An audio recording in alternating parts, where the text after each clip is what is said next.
I read one time where there was a widow woman way down in Florida somewhere.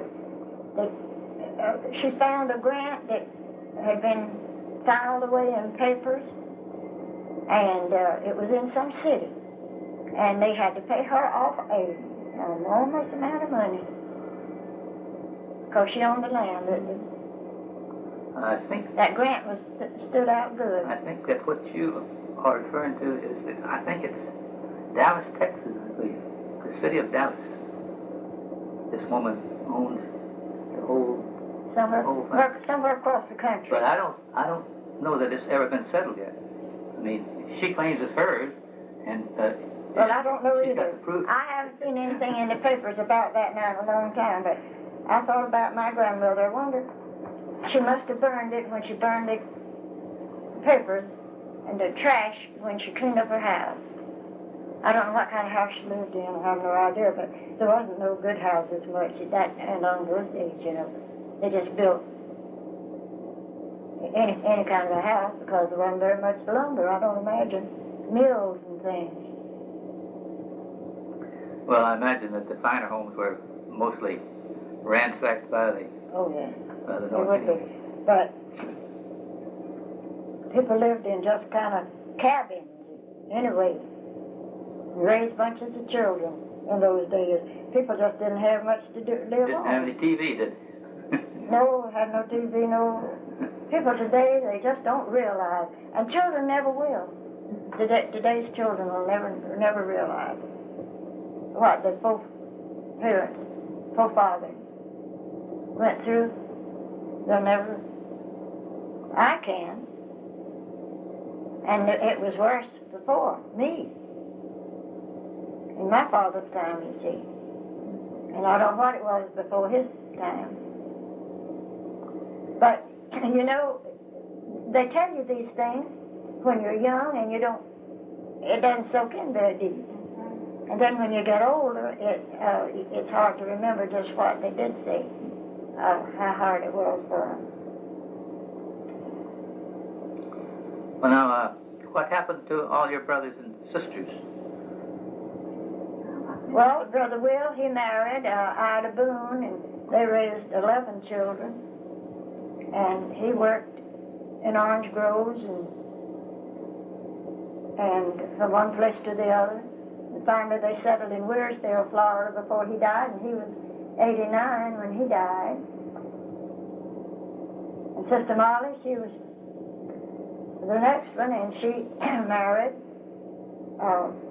Sylvester Allen, and she had 4 children, and that was Anita's daddy.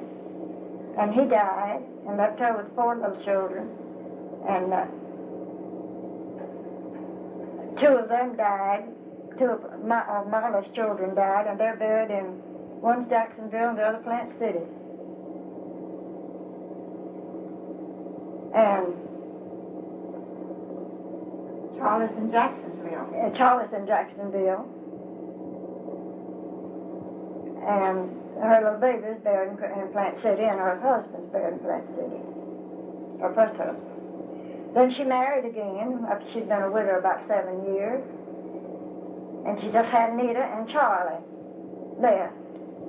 And Anita married Will Lumberneck, and that was her daddy. And Viola's daddy. Anita had 4 children.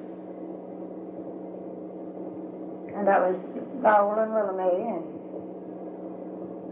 a little boy, and it died, and it was a baby. And it's buried in Jacksonville. And then she had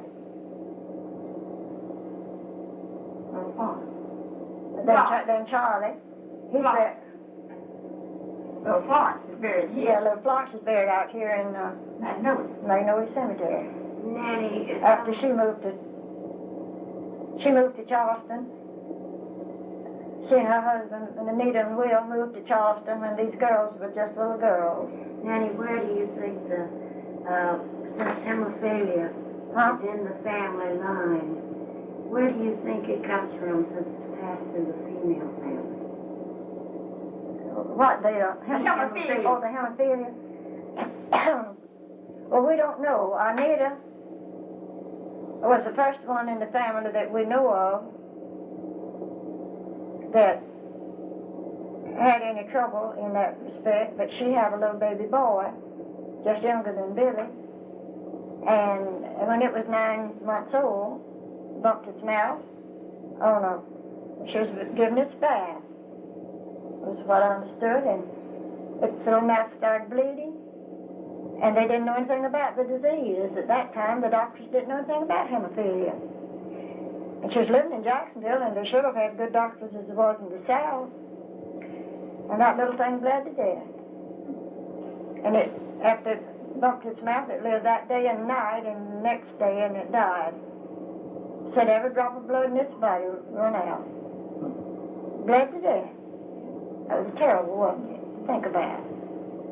Or it just bled till it got so weak, you know, it couldn't live anymore, till the heart stopped running. Well, that was, and now they say it was hemophilia. It was wrong with that baby. Well, that was the first that we know of. And they claim now that the mother carries the germ, and that germ comes out in the male children. So then, Willa Mae, the daughter, her first baby, had hemophilia. Little boy, Bobby. And he's still living, and he's, how old is he, Billy? How old is Bobby? 36. No, he's born, let's see, he was born in 36. His oldest buddy, about 40.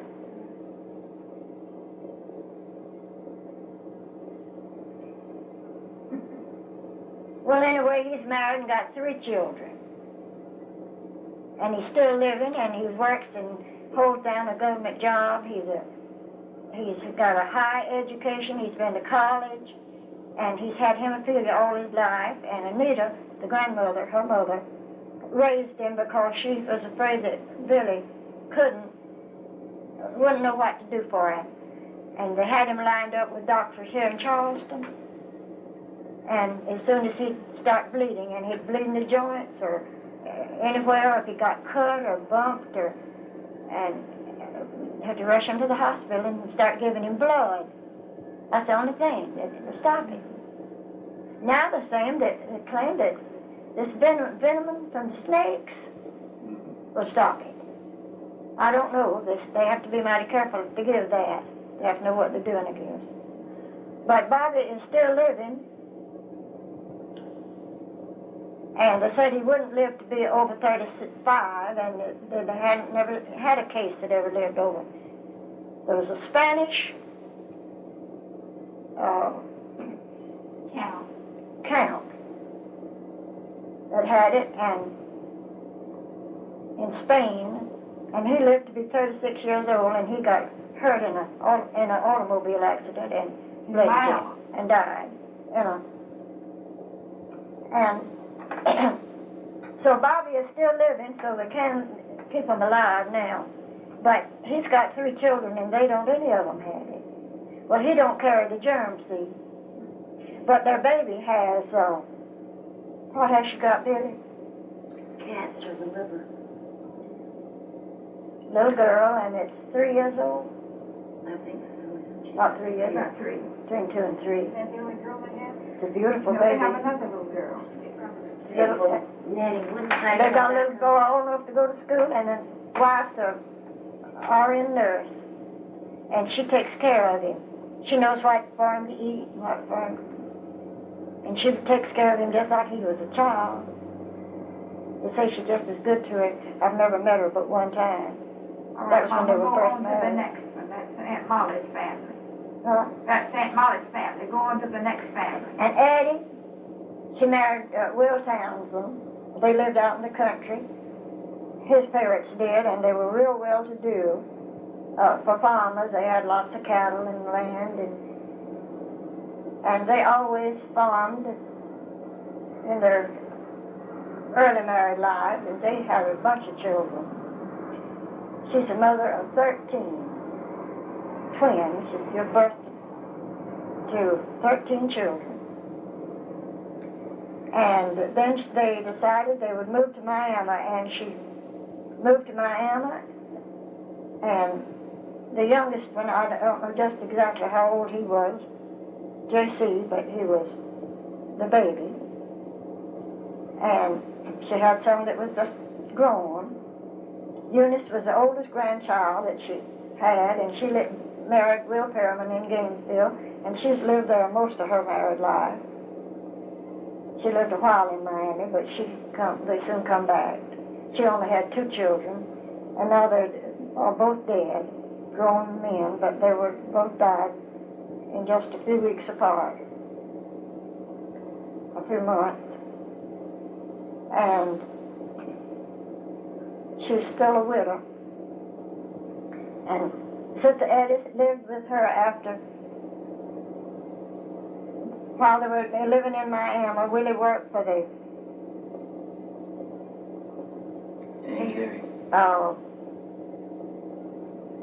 James Deering Estate. Yeah, some estate down there. He had a good job just working flowers and setting out flowers, and he just enjoyed that work the most in the world. And he was getting up in years too, and he was able to just get out and do real hard labor. And they were happy down there, and they were just getting along fine. And he was taken sick, and he went to the hospital, and he had a heart attack. And while he was in this hospital, Eddie thought he was better. Was not.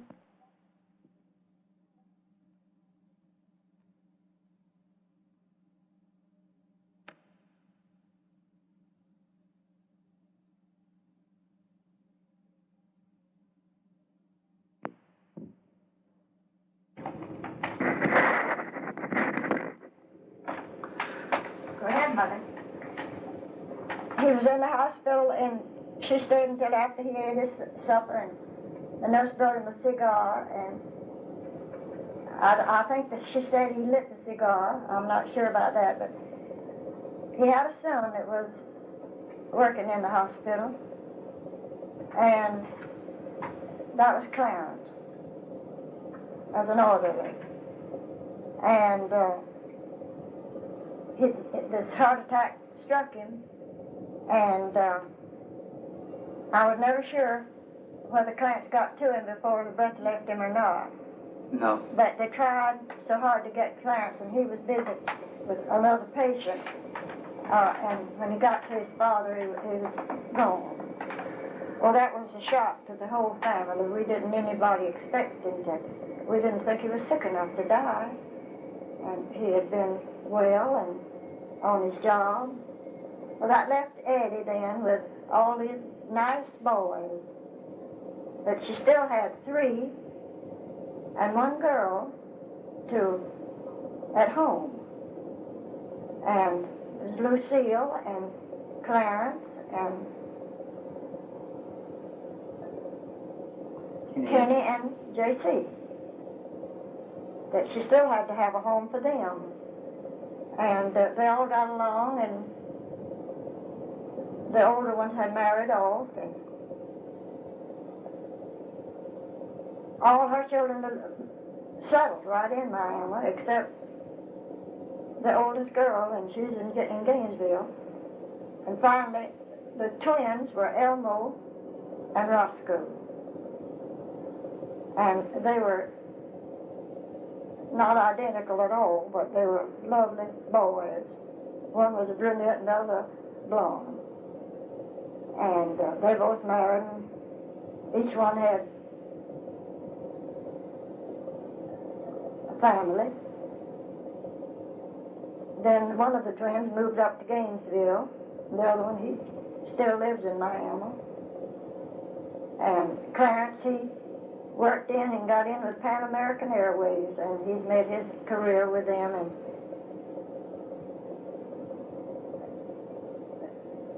three of the boys and one of the girls, Lucille and J.C. and Bill and Leo, that passed on.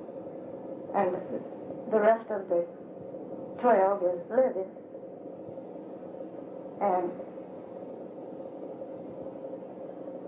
one of Eddie's sons, Romy, the oldest one, he had twins in his family, and they were boys, and they were identical.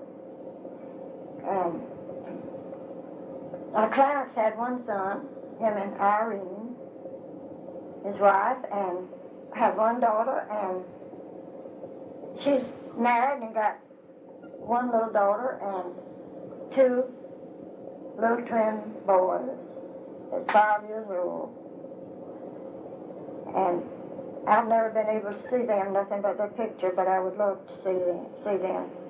And her name is Charlene. She's a lovely girl.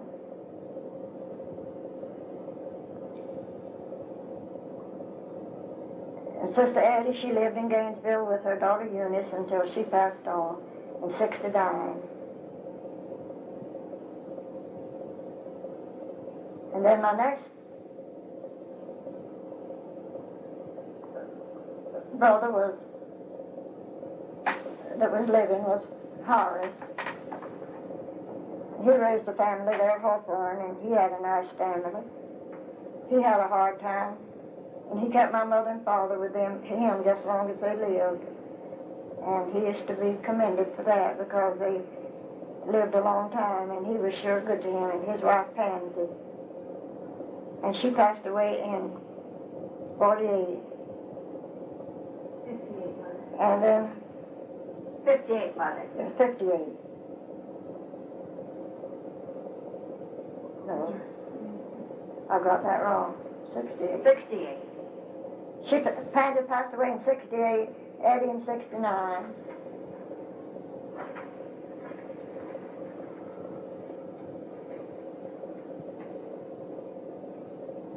And then Harris's son, Sidney, he passed away in 72. And Brother Harris passed away in 73.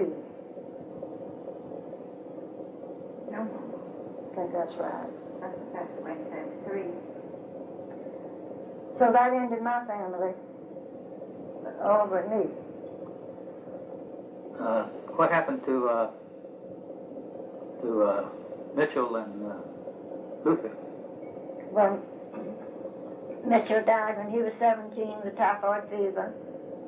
And at the time he died,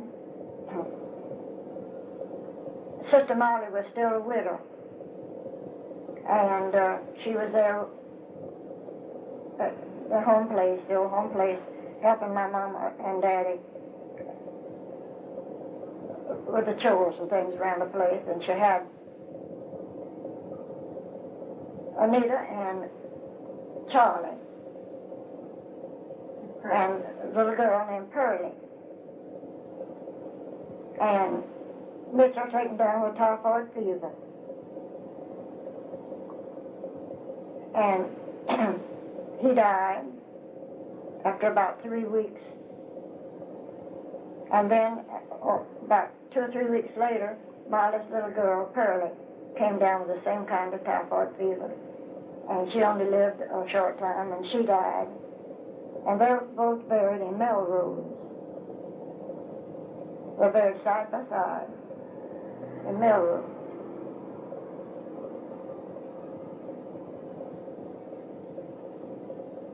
What about Luther, Mother? Luther died. He was in World War I. He was 21 years old, and he was married to Lola Baxley. And he'd just been married 1 year when he was called to go in service. And he never had been away from home before, not the state, but he was living on a farm, working for himself that year, him and Lula. And they sent him to Columbia. It was Camp Jackson then, it's Fort Jackson now. And he had just been there for 1 month, and he got from that old terrible flu. broke out. That was, Swine flu. it was the first flu that was ever known of in the country. And he contracted it, and he just lived a few days, and he died. And they shipped his body home, and he's buried in Hawthorne. They sent an attendant with him from Columbia, but they were dying so fast in that camp, that fort, until they were stacking them in the cool storage at the ice plants all over Columbia to keep them until they could ship the bodies home. They were just stacked up, just like you'd stack up vegetables in the ice plant. And they couldn't send them under with an attendant. And it had to be a lieutenant or an officer to bring them. And I've still got a picture somewhere of that young man that brought his body home. And they told us we could not open it when they got there with it, that we could not open it at the cemetery. And my daddy just pitched a fit. And I mean, he could do that. He got mad. And he said, "That's my boy, and I'm going to open it." And he says, "You just say what you please. I'm going to see if it's my boy." He said, "I understand that some's been shipped and there wasn't the right boy. I'm going to know it's mine." So they had time, and they delayed the funeral until they could get somebody out from Gainesville to inspect it, to be there, you know. And they wouldn't let us go no closer than 3 feet of the casket, and it had to be certain out in the open at the cemetery. But let us go. They didn't open it in the church. Well, typhoid is contagious. Huh? Oh, that's right. He had swine flu. That was So the is that. flu. That was the flu. Yeah. That's contagious as well. And they wouldn't let us, and my daddy made them open that casket, and it was him, it was our boy. And he had on his uniform, and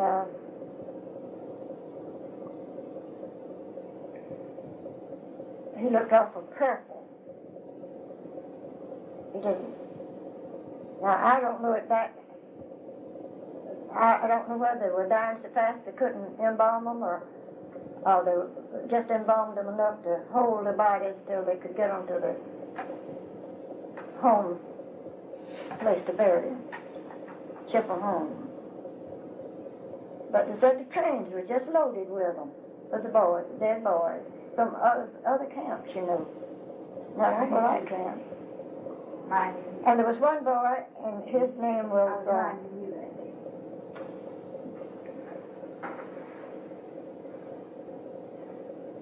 it was Luther's buddy.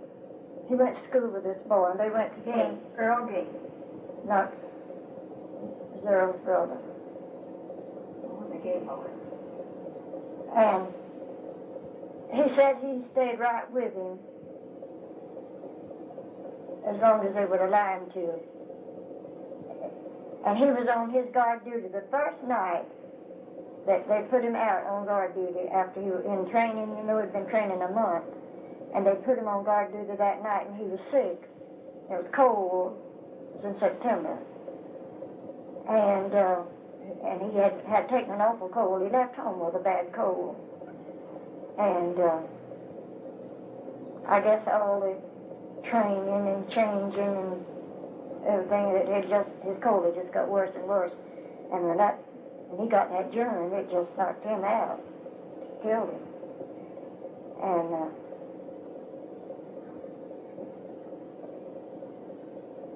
they give my daddy the flag and all that come with it.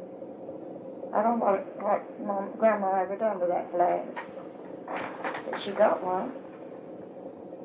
It was on the casket. And his with her. They didn't have any children. She married again. She's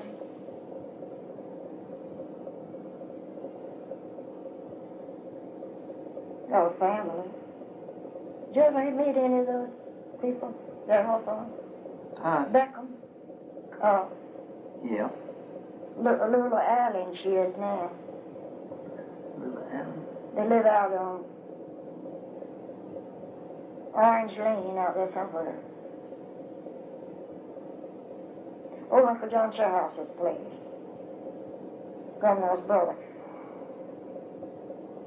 I was out to Beckham Town a couple of times with Uncle Gordon's boy. But I didn't know any of them real well. Well, all our family just about is buried in Melrose and Hawthorne cemeteries. Anybody that wants to check up on any of the tombstones, and they've all got tombstones on them, I think, just about every one of them.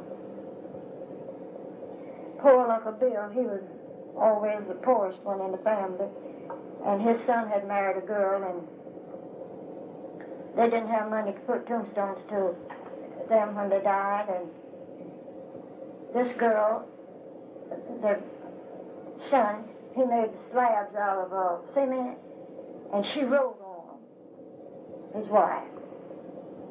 Wrote on those slabs, and they went and put them on those graves. Well, it's a marker.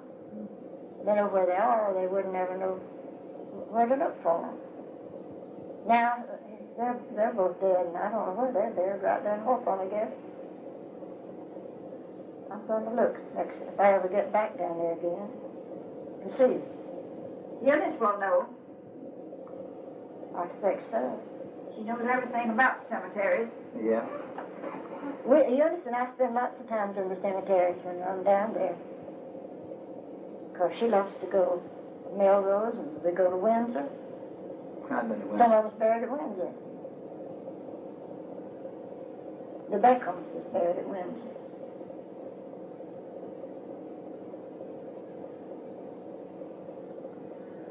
Now, is that all of them now? That's, Anybody else you want to know about? I mean, that's all of your brothers and sisters? Yeah. Mama, you didn't mention Aunt May. Well, she died. I did skip her. She got married when she was just 4 years older than me. There was one dead between me and myself. A little boy, it was a little baby died. And she married Jim Lewis. And she was right about 17. And she had a little baby, and she died with some kind of a kidney poisoning when it was born. And she and the little baby both are buried in Melrose in the same grave. And they're buried right there by Grandpa's house. And you remember the Diocese, don't you? Not too well. Did you ever know I was kind of small. any of them? Aunt Dink, and that was my mother's. Now, my mother's had twin sisters, too. That twins run in our families. And they just keep coming on, don't they? Coming on somebody's side of the family. But check them way back, and it's been twins. And one of the twins died when she was a young girl, right after she'd been married about a year or so. And then the other one, they call them Took and Dink. That was their nickname. And Aunt Dink didn't die. Aunt Dink lived to be 96 years old. She made up for the other one, huh? Yes, sir. That died young. And she had lived with her daughter in Jacksonville most of the time after she broke up her home. Ethel Harley. And Ethel and Hayes still live in Jacksonville. And Aunt Dink had one daughter that got drowned when she was 16. The boat turned over and Santa Fe Lake. And she got drowned. And she's buried in Melrose, right in, well, we call it Grandpa's plot because it's a great big plot and lots of children's buried there. Grandpa share house and Aunt Took, and she was one of the twins. I forgot her married name. And then May is buried next to her. And Ollie, that was Aunt Dink's daughter, is buried at Aunt Took's feet. Then Aunt Dink's got a little boy buried there. And my mother's got 3 little boys buried there, and Anita and Aunt Molly's got a little girl buried there. And Uncle John Sharehouse has got a little boy buried, and he's got a tomb on his little boy. But we've got markers on all the little children. My dad never felt like he had money to buy tombstones, so there was no tombstone place closer than Gainesville. So Horace just made slabs and put their names on them. He knew about where to put them, because he'd kept the little graves kind of healed up. And to put stobs, but they rot off, you know, with the names on them. So Brother Will and Brother Will and Melvin and Cecil come up from Willsdale to Harris's one Sunday, and Eddie and I met them out there, and we all went up to, after church at Willow, we all went to church. We all went on out to Melrose and had a service out there at the cemetery, and they put those markers up to those graves one Sunday afternoon. And I'm so glad that they're there, because they'll always be there. And they keep that cemetery real nice in Melrose. Sometimes when you're all down there, right out there, let's see, you'll be down there close. If you camp there at close to where Harry's going to live, y'all can ride out there to Melrose. Just visit around a month. It's on the south side of the cemetery, about middle ways. We'll check on it, that's for sure. What else y'all want to know? Well, I think that covers everything pretty well.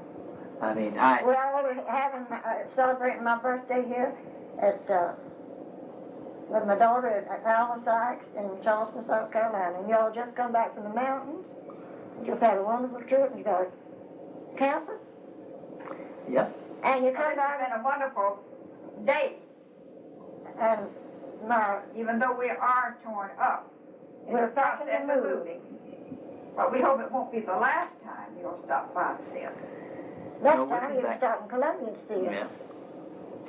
Yeah, we got to get around that little trailer. Because Darlene lives right, you can see her house off of I-26.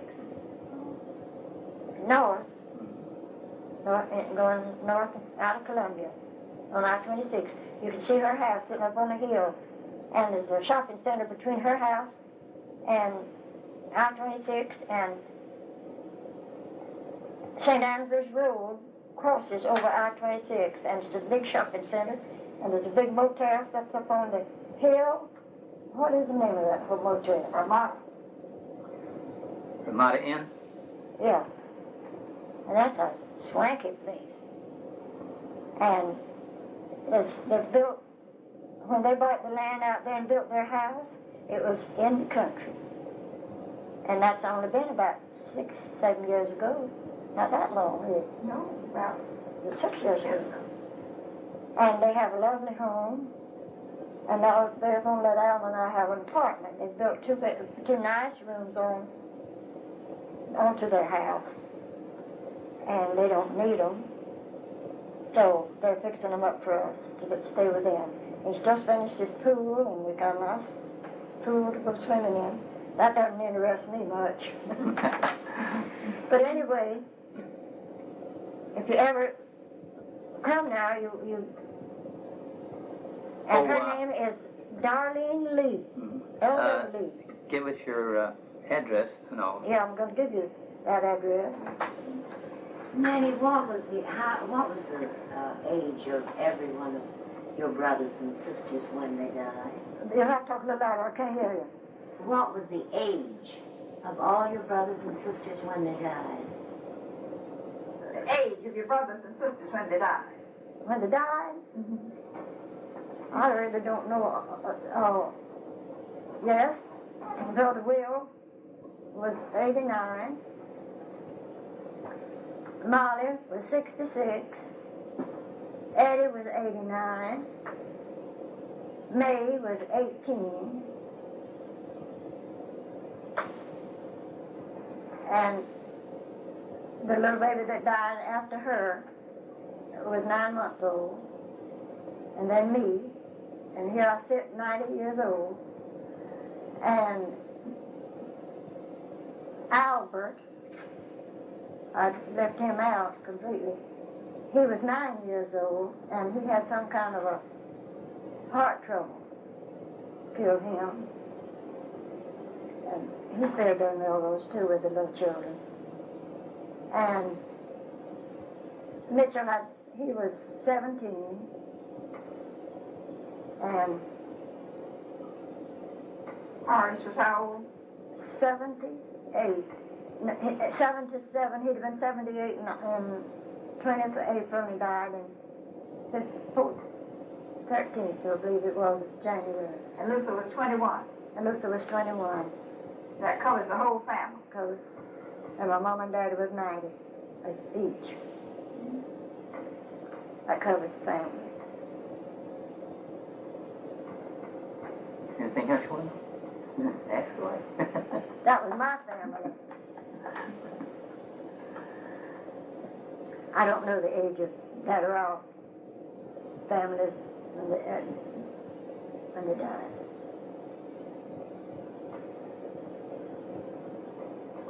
We had one brother and one sister, whole sister, one whole brother. Dosha just died about a year ago. She was nearly as old as I was. She was about 87. There's still some Baxters live in Hemingway, isn't there? Oh, yeah. They're scattered all around now. There's Baxters most anywhere you go. A lot of them in Florida, down there around Micanopy and down in that area. What was Baxley? Was that English? English? Or Irish? It's Irish. My daddy was almost an Irishman. Now Townsend is English. Townsend is English. You know, the only place, here in the States, anytime you say Townsend, you got to spell it for them. In Johannesburg, South Africa, I said Townsend. My mother always said we're Dutch Irish. She was Dutch. She must have been Dutch. Sherhouse. Dutch Irish. Sherhouse was Dutch. They call it Sherhouse now, but we Sherhouse was Sherhouse. really the proper pronunciation for it. Oh. Uncle John Sherhouse had 4 boys, and 3 boys and a girl, and one was a doctor. And he was in World War I. No. Oh, yes. George. He was a good doctor. He was in Campville. He married Flora Matthews. She's still living in. She's got a son lives right there close to Hugh in Palatka.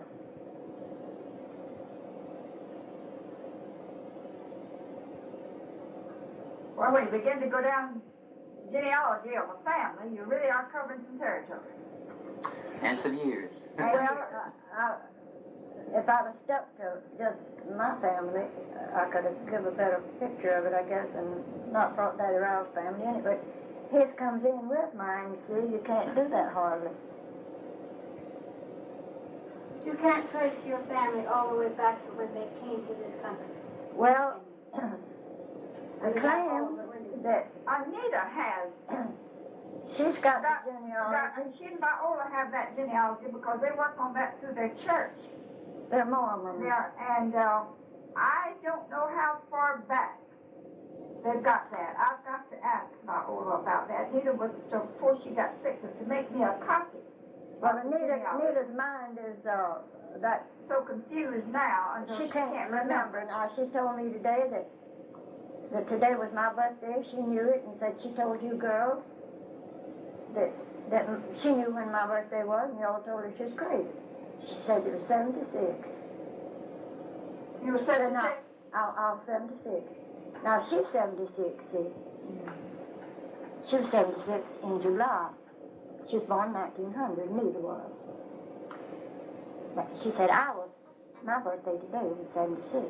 I was 76 today. See? I said, no, darling, that's wrong. But they got it done and thought yesterday was my birthday. And no, you still can't tomorrow, trace it Sunday.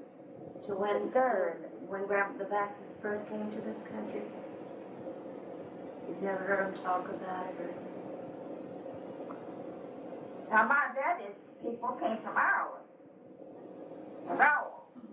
They were, had their name changed after they came to this country. They came over here as McRowell.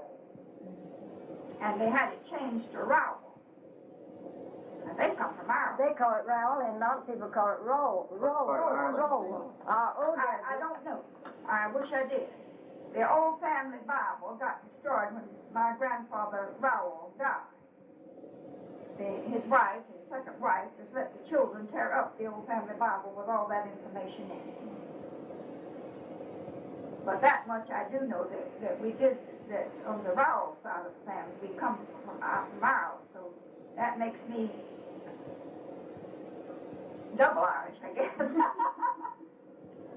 Well, Horace has got a pretty good record, and Ruth's got that of our family. He's got the birthday of everyone, and you know, Eddie had a pretty good. Eunice has got the book she had, but hers is not way back. It's mostly deaths and you know. Well, obituaries I've and things like that. never heard of anything past South Carolina. I mean, everything came from the town.